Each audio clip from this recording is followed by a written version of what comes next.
temperatures to rise, high pollen. Apart from that, how are you? Well, I'm in a Glastonbury high.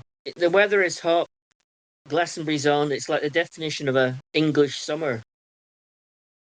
Oh, I've precisely not watched a single second. Really, that is a. I think you should watch it. It's worth watching. Is that, am I being It's neglectful? got such huge varieties. It's now the greatest show on earth. It covers everything. It Graham, covers the whole history of popular music Graham, from year dot. And the only reason it doesn't cover the 50s is because all those guys are I'm dead now. dead. Otherwise, they'd be on as well. So it literally just does the whole lot. There's nothing that isn't there. Every type of pop music in the last 60 years, 70 years is at Glastonbury. It's Graham, quite phenomenal. I've got a problem. What's that? I am not worthy. Yeah, okay. Pun on Worthy Farm. So I had This, listened, yeah.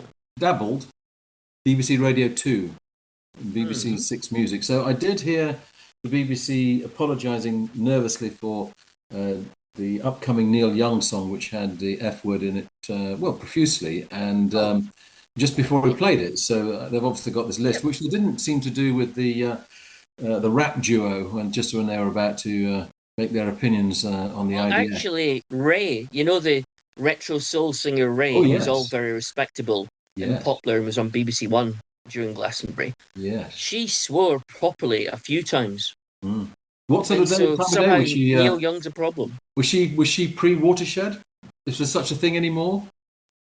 Yeah, but now it's Neil Young. Neil Young wasn't on until after the watershed. No, Neil Young was doing his swearing at approximately 10:56 at night, I think it was. So And it was the title of the song. You could hardly well, avoid I it. It mean, wasn't like he. that's It's not exactly. like I mean Neil Young doesn't talk to the crowd, so he's not going to No, use the F word to the crowd yeah, because that he was very. doesn't He talk to does. them anyway. He's very brief in what he says to the crowd, isn't he? We're not getting sort of quite often now when the Venerables do their gigs. They do a lot of storytelling. Graham Nash will be doing that when I finally get round to Mm. the interview with Graham. It keeps being rearranged, but he's coming to play York Barbican, and it will be as much stories as it will be songs. And I'm not suggesting, of course, if you're headlining Glastonbury, you're going to spend all night telling, I want to tell you a story. I mean, obviously, that's not going to happen. But Yeah. it still is quite interesting to hear the chat. I mean, Springsteen, Costello, Bragg, they've always made it part of their show. Even McCartney does quite a bit of that these Yes. days. Yeah. Yeah. But yeah, the thing about Dylan and Neil Young, though, is whether you like them or not, Yeah. when they play live, they're not nostalgia fests. No, they're They're not. still living artists. They Yeah. refuse to play the game. They're still themselves. So you have to respect them for that, even if you don't always like Yeah. them. I mean, Neil Young, I mean, he's obviously had endless archive albums that have come out this year. And then lo and behold, though, he's just got a new album out with the Chrome Band, the new band that he has. So Yeah. it's a new band, different musicians. So here he is at 79, updating, refreshing. You're right, Graham. I mean, he's not he's not treating it as a heritage number. Whereas It was like Sir watching because Rodney the is past in used that to be slot. serious. Mm, Rock music was serious till maybe the 90s. yeah, So when you watch Neil Young live, it's like going back to an era when rock music was a serious job, where it wasn't all showbiz and pleasing the crowd, which is what a lot of Glastonbury is now, especially the bigger acts. yes, Glastonbury's just there for people to have a lot of fun, except for the massive amount of smaller stages where the real stuff still happens. yeah, yeah, absolutely. So, Graham, I won't need to go to see Oasis because all day today, Yeah. in Mm. across this wafting across the garden, I think from West Bank was a tribute show. It's probably speculating the song order that the Oasis will be playing. So we got a couple of hours of Oasis this afternoon. I've seen an Oasis tribute band once, and the first six numbers I thought, wow, Oasis are brilliant. Then it got to number seven, Yeah. and I thought, hmm. Then number eight, and I thought, oh. Hmm. And by the 10th Oasis song, I was bored, rigid, and left. I think, Graham, a certain former wife of mine, uh, Wilma, took exactly How many that you got? view. Just the one. And I do remember Okay. exactly that critiquing going on. She was bored by Mm. about song seven, if that, and pleaded with us to leave the venue in Hull that we were watching Oasis at. They were in their long-winded phase of stretching songs unnecessarily beyond length of I Am the Walrus. And that's going to be very interesting, actually, that aspect of it. I could watch Oasis for an hour in a small pub. Yeah. That's it. I couldn't go and see a sing along at a huge gig because I just would enjoy it after about half an hour. And then it becomes no Oasis. Mm. Mm. So anyway, I think that's going to be really interesting when these shows happen. I think people have got to be honest with themselves. Is there a potential letdown coming? I don't think so because Oasis fans have low standards because Oasis have Graham never dives in done deep. very much on stage. They're a bit like they're almost like Neil Young. There's no stage theatre. There's no real charisma. They don't change the style of the songs. They just play the songs like you'd expect and then get off. That's it. So it's not. So I don't see how they can. I don't see how they can let fans down because they're not delivering that much in the first place. Okay.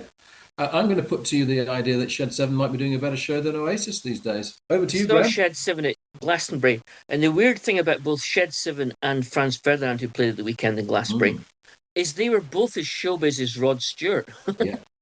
They were so good at being on stage and they were so good at crowd pleasing, both bands. Yeah. I suddenly realised that they'd gone from being indie bands, really, into now being completely mainstream showbiz bands, still playing the same songs. I'm not saying they've changed the musical but it's style. the way they play haven't. them. But their stagecraft has developed so much. Both those bands, guitar bands, that they are basically showbiz now. I am going to dig out obviously the 45 minutes of the Sheds show, not least. Really good. A good little showbiz touch that they did. It started last year in Museum Gardens. We all know that Going for Gold does sound. It's got hints of Suspicious Minds. What do they do there? Well, they segued from Going for Gold into Suspicious Minds and back out again. Suspicious riff. Suspicious tune. Exactly that. So what did they do? What did they do at Glastonbury? They've taken it one stage further. They found out Elvis on stage. They had the Elvis meets Nirvana, Elvana singing. I mean, now that again is pure showbiz, and I think that's great. Really, yeah. I love the fact that they are now tuned in. I mean, I don't want to quote my own review of the Scarborough bit, Why but not? there is a theatricality to them that they didn't used to have, and I think it's really refreshing. On top of that, you're right, Charles. But on top of that, the band is so slick now. Yeah.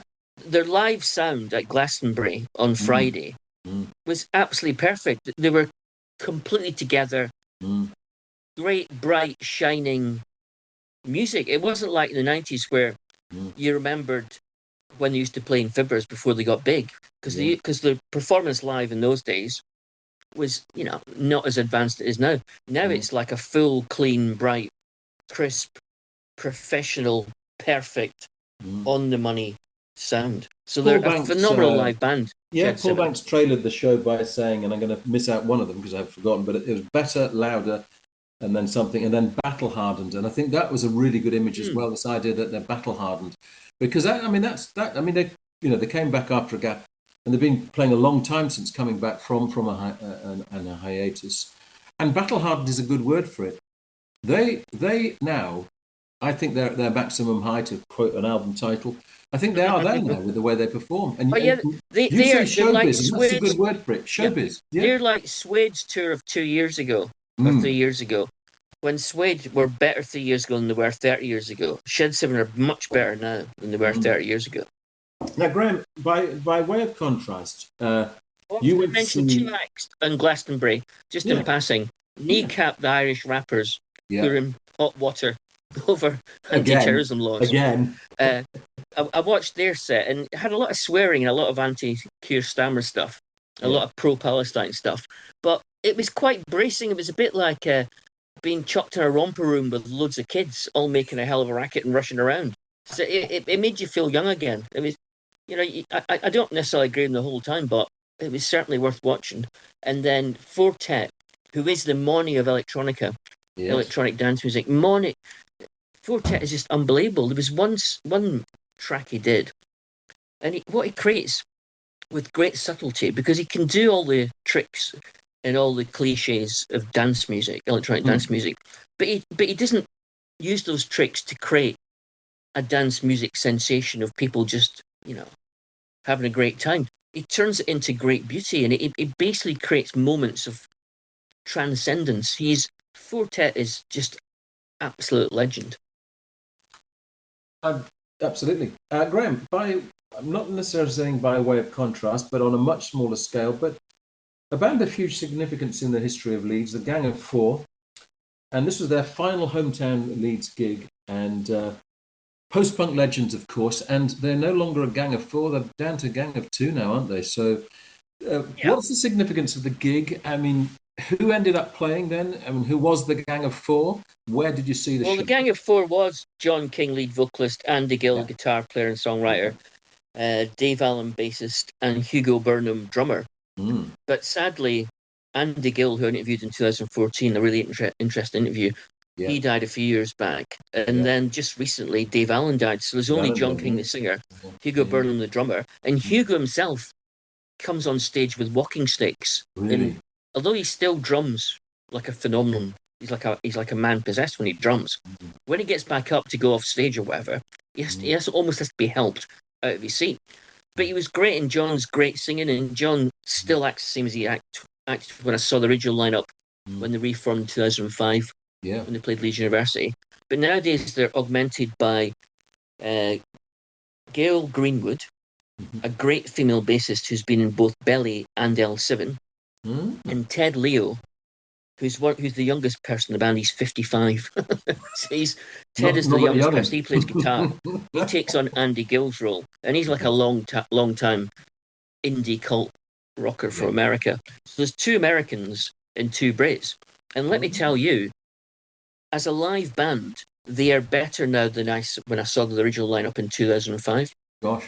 Because the two Americans are complete pros. But on top of that, it's almost like John King, because he doesn't have to worry about what Andy Gill thinks. Because he doesn't have to live up to the reputation of the original Gang of Four, he's freed up just to actually enjoy himself.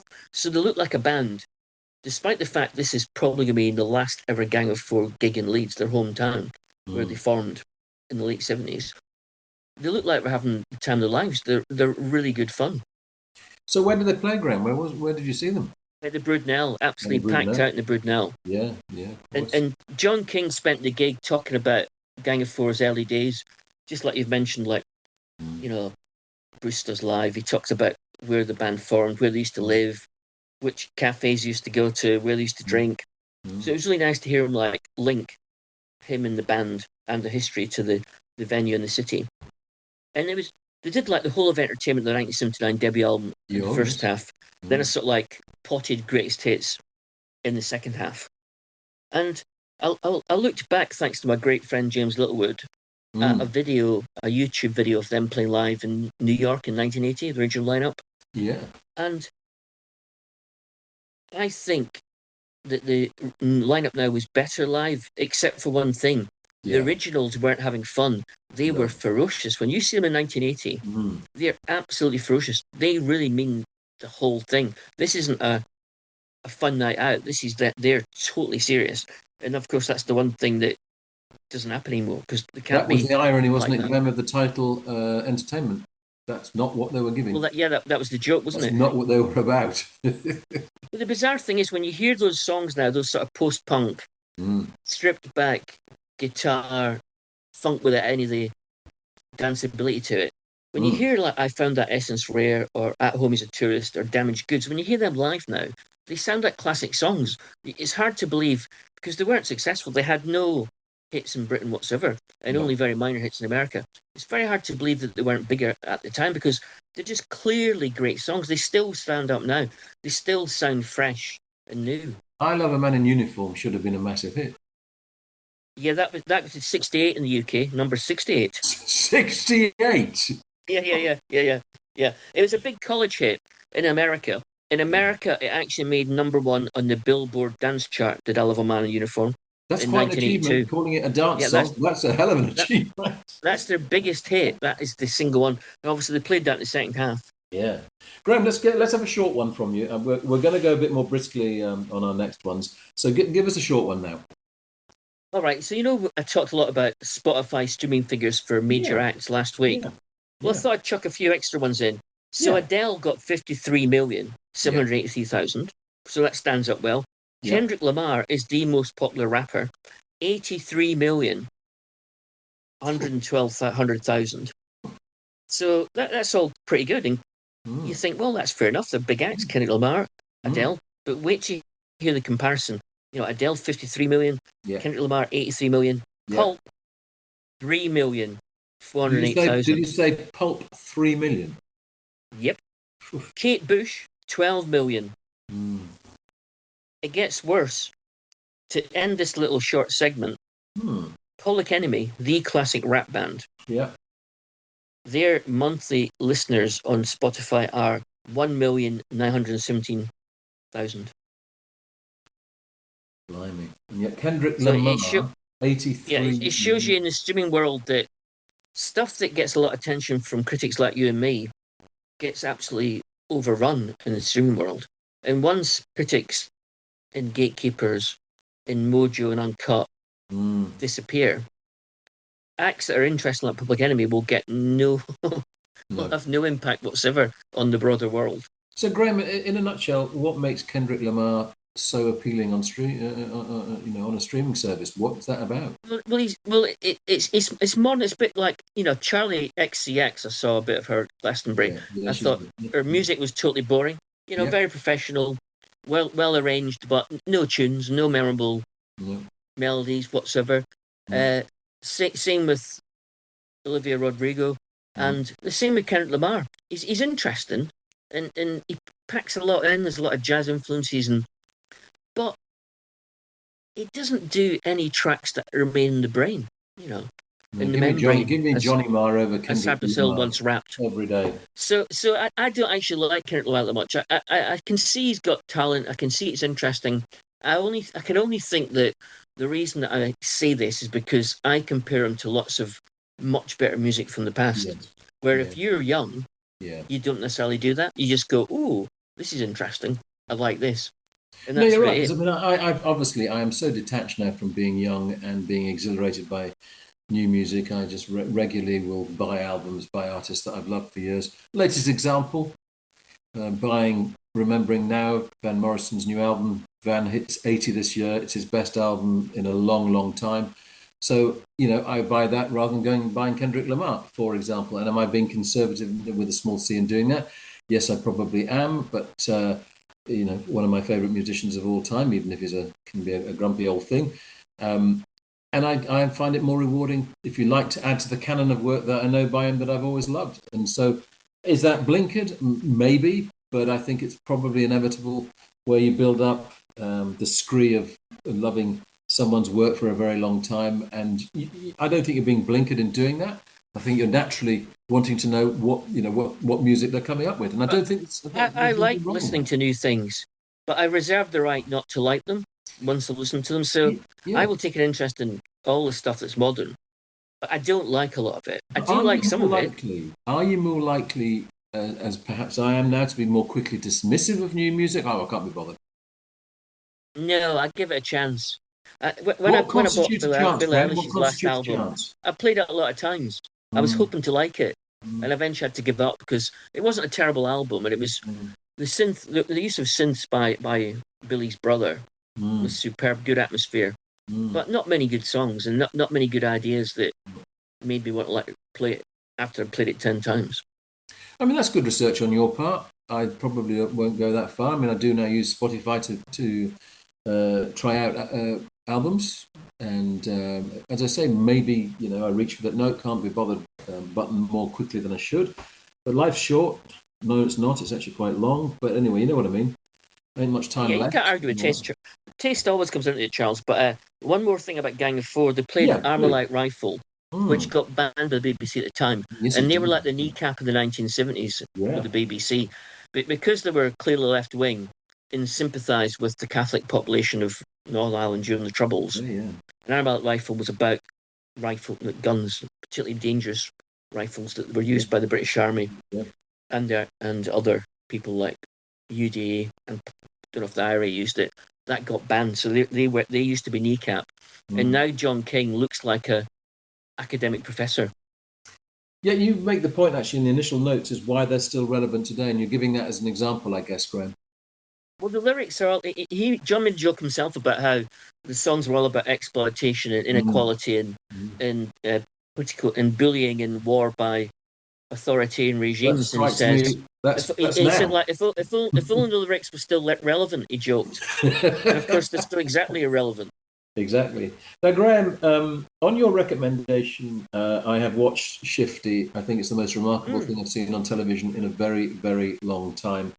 This mm. is Adam Curtis's new BBC iPlayer political drama called Shifty, looking really from about 1979 onwards through to the turn of the century. It's a remarkable piece of work, Graham. Well, he's done a lot of these sort of things. He's probably done about 10 major documentary series about politics in the Western world, Britain and Mm, America, over the last 15 years. And mm, there's a great one in 2004 called The Power of Nightmares. yeah, And what he specializes in is he reinterprets things that happen that are visible, that are in popular culture as well as politics, that you yeah. can see that people have previously ignored as not being significant. And he finds things that are significant amongst everyday things. And he tells a new story, a new version of why politics changed, why the economy changed, why culture changed. And he used to have quite a lot of narration to explain what he meant. And with Not Shifty, now. he's almost totally given that up. He And just at first, when uses. I thought I love yeah, the way that so there was just an announcements or pronouncements every so often that set up the next example that would then be shown visually. I mm, tell you what I found, Graham. I thought I felt like I've lived an ignorant life, by which I mean all these things that he's picked on. I didn't feel those were happening at the time, and I think that's what's interesting because obviously they were happening, but I don't recall my life being affected by them in that way. Now, okay, I've lived obviously a rather comfortable life. I accept that. I'd like to think that I've been aware of the artistic zeitgeist, but when it comes to how he's looked at zeitgeist. that, thank you for correcting me. I think that's a more modern. I think that's a more modern pronunciation. I think but I thought that's what he would find things that I didn't see at the time. That now I think, do you know, is absolutely right. That is exactly how it happened and why it happened. How did you find? Did you feel yourself reacting in that way? I've always saw things that way because I've always tried to have my own brain He's politely and my saying own I'm thick. opinions. No, well, I've always been fascinated by politics from a very young age, and I've Yes. always tended to like what I like to do is I like to know what's going on. I Mm, don't necessarily read things to have my viewpoint in the world reinforced. I like to know what's actually happening, what's causing changes to happen, what the mm, point of the changes are, not just like from the point of view what happens, but also who's behind, which people are behind it, which forces are causing this to happen.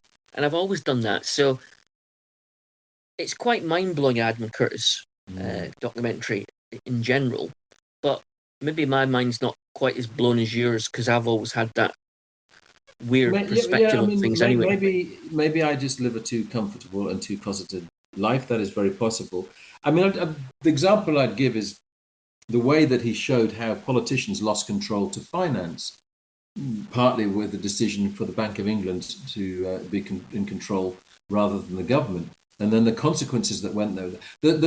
The bit that didn't, I had, as we all would read into Margaret Thatcher, whether she did precisely say there is no such thing as society, but that thing of individualism, very much as we lived at that time, that was apparent. So I didn't feel that was particularly revolutionary to see that, but the way he interpreted it, the consequences of that, was something that I hadn't noted particularly. Yeah, well, right now, I heard on Radio 4 this morning about how there was a meeting in a restaurant in full view of the public recently between Cameron and Osborne and Jacob Rees-Mogg and various other leading Tories, either from the Cameron era 14, 15 years ago or more recently, with Farage, them all having a meeting. So the theory is they're all having a meeting about how they can take the next election for right wing forces. And if you say these things, like, and this is what Adam Curtis documentary are like, they come to Mm, those sort of conclusions as well. If you say these things out loud in public when they're happening, you're dismissed by everyone as being a mad conspiracy theorist, yeah. or especially if the right wing press hear about it. So it's like, even by me saying this now, it already sounds like a bit dotty. So what Curtis does is he goes back through time and he shows how all your dottiest thinking actually was probably true. It all really was like that, which makes Curtis himself a bit of a mad conspiracy theorist, ironically. Yeah, oh, absolutely. I thought the way he fitted music into it was one of the most fascinating strands within it. I can't remember whether it was Bucks Fizz or Dollar that he read political meaning into their songs that would never have Oh struck yeah, me yeah. at the time. It was Land of Make Believe. Land of Make Believe. Yeah. How he reinterpreted that song. Mm, mm, I don't mm. recall at the time that having that kind of impact. I love the way he used Pulp. Suddenly had that song, Common People, reading into that. Yeah, but Curtis is very much like Toby Manning, who we had in the show as a guest about Yes, 3 months indeed. ago. Yes. Who wrote Yeah. that book, Mixing Pop and Politics, a Yeah. Marxist history of pop music. Yeah. He comes to the same conclusions. He sees the same things as Toby Manning. It's just that these sort of people are a minority, which explains why Adam Curtis's documentaries these days only get shown on BBC iPlayer. They're never shown on proper terrestrial television What do you read programming. into that, Graham? Because surely there's so much that can be learned from them. That seems to The me. BBC is partly run by Tory people itself now, but Right, so also they're they're frightened paranoid. to show it. Frightened to show it. Yeah, well, the BBC don't look like they're left wing conspiracy theorists. So they put it on BBC iPlayer, just like they didn't have the kneecap performance in Glastonbury live on BBC, but it is available right now on iPlayer, which Yeah. I watched, and it's full of swearing and politics. And the BBC, to their credit, have actually kept it on iPlayer.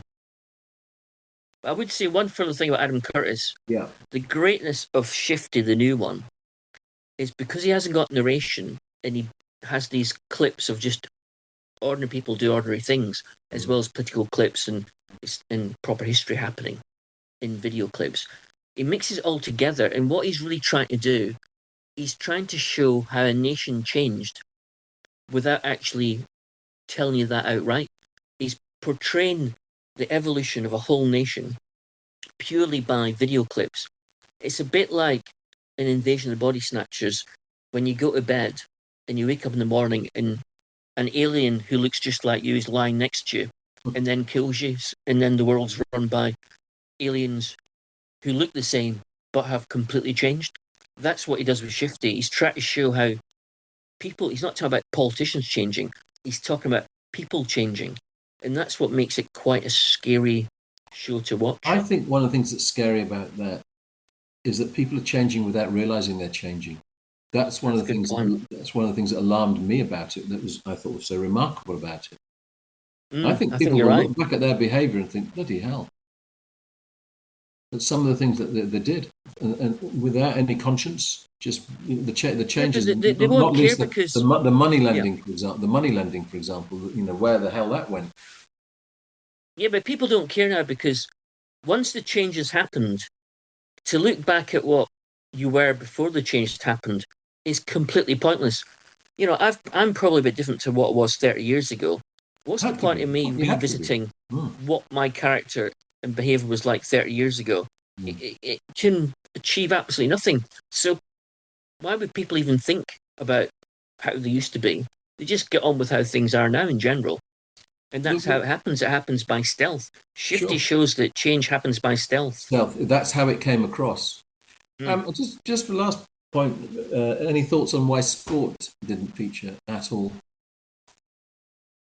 I think Adam Curtis is a big music fan. He hangs out with Massive Attack and actually helps program some of the live shows. So I guess that Adam can't be interested in everything, and he personally isn't very interested in sport. Because you're right, you could also analyse the evolution of sport through the evolution of Western economy and evolution Western of the Premier League would be a very good example. A political analysis of the Premier League's evolution would be an interesting programme for sure. Maybe I'll do that. So Graham, briefly, if you would, let's introduce the fact that this coming week the Edinburgh International Film Festival lineup is going to be revealed. Just to precede that, they're still needing another £100,000, as I read, to complete the work on the film house, I think. Oh dear! So all the stories I read about opening in June were clearly wrong. Oh no! I've seen pictures of what it looks like. It's all planned to go ahead, but they are still needing to raise some more money. Have you heard whether it's opening in time for the film festival? It seems to be. The article I saw showed the inside, showed all how it looks now, how the new box office is. Did it actually say? Well, July the 2nd is when they're going to announce the programme. Yeah, On July the 2nd, which I think is Wednesday coming, it is. for a fact, we will find out if any of the films at this year's International Film Festival are being That'll be a good screened at the indication, new won't version it? of Illness. Yeah. Mm. Well, we look forward to. We'll come back to this subject next week on that, but just to trail that. Graham, I went to see a play last night called "Through It All Together," which, of course, is a lyric from. Is that one with Reece Dinsdale? It is with Reece Dinsdale, a Huddersfield Town fan playing a Leeds United fan, no less. Yeah. Now, in the past, we've had that god-awful play, The Damned United. I say god-awful play because as a Leeds United fan, it does my head in. It's a great book by David Peace. It's based on a great book by David Peace. It's a great book. I don't think the film was great. I do think the play is fantastic. The difference with the play that's interesting, it was actually more a study of Brian Clough than it was of the Leeds United players. They were kind of just a conduit for showing Clough's character. They might as well have been mannequins, really. And they were extras in their own movie. Correct. Their own play. It was a really, really frustrating feeling. So that's probably the best known piece involving Leeds United. I should also be able to try to remember, and I may while we're chatting, do so, a second play that I saw that involved Leeds United. But this piece is looking at, it's written by a Leeds United fan called Chris O'Connor, and it's looking back to the remarkable impact of Marcelo Bielsa on Leeds. The set design takes the form. Well, he's like a legend to Leeds fans. He was a legend. He's a godlike figure. So what you've got a construction of a church, just a frame of a church, and then you've got the domestic setting of a sitting room and a kitchen. But behind is a stained glass window of Marcelo Bielsa in a kind of really. Is it a bit Gilbert and George? Is it a bit Gilbert and George? It's in the Gilbert and George style. That's absolutely. So we can visualize a Gilbert and George style. So it isn't just telling a story of the impact of Marcelo Bielsa. What's being weaved into it, very interestingly, is a story of dementia. Does it deal with the madness of the fans? Yes, because it even talks about, it's like being on crack as a Leeds United fan, and because of it's very knowing about being a Leeds United fan. I mean, I still think they're the most misunderstood set of supporters in the country. I know there was hooliganism in the past. I think they are, but they also delight in that. Of course they do. That's what I absolutely love that. I've always loved it. I've always loved being hated. Leeds United fans are the Neil Young of football fans. Yeah, I absolutely love being hated and the most unpopular fans in the country. I get all that. And that very much comes into it. There's lots of in-jokes within the piece, not least because, of course, to give the spoiler alert, we do know that at the end of it, it's the second season with Bielsa, Leeds get promoted. But there's a comment about it'll all go wrong, which, of course, inevitably it does with Leeds United every time. We know that will happen. But the way that this is story, it's an emotional story anyway, because nearly all the audience would have been Leeds United fans who joined in with all the chances, all the marching on together chances. There's jokes about Manchester United being scum, obviously, which it's all again. Which character's got dementia, and which character's Reece Dinsdale playing? Reece Dinsdale's character, he's in the stages of dementia where he's still aware that he's getting dementia. I mean, I remember this with my father. That was, I found the most painful part of it really was when my father knew what was happening to him at that point. So Reece is he's married, and his wife, played by Shobna Gulati. So obviously they live together. A daughter that comes in and out of the house, who's she's sort of becomes a cook, even though she couldn't cook initially. But her journey is partly that thing of thinking, well, is it wasted, sort of taking him any longer to football matches, or why So there's a real domestic family background to this football story. But it's also, even as happens within dementia, there are humorous moments. There are behavioural things that happen within dementia that are funny, and one shouldn't be frightened of saying that. And I think Chris's knowledge of dementia really comes strongly through. I think that's one of the strongest things about this piece. He was really keen. How is Reece? Is Reece a good performance? Because he's a good actor. I think he's. I mean, we're talking 1992, the very first play, Wild Oats, when the West Yorkshire Playhouse, as it was, opened. He was in the very first play there. Of course, he's done lots of soap acting. But He I was think also in the film Football Factory playing a he hooligan, was correct. or I an remember undercover that. cop I playing a do hooligan, remember that. I which I is mean, very good.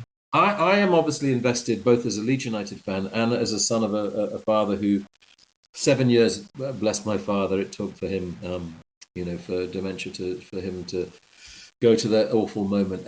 And for me, obviously, I'm reminded of all that. I'll this is painful to remember. My father and I and my family went to the cricket at Headingley, and he thought he was watching racing rather than cricket.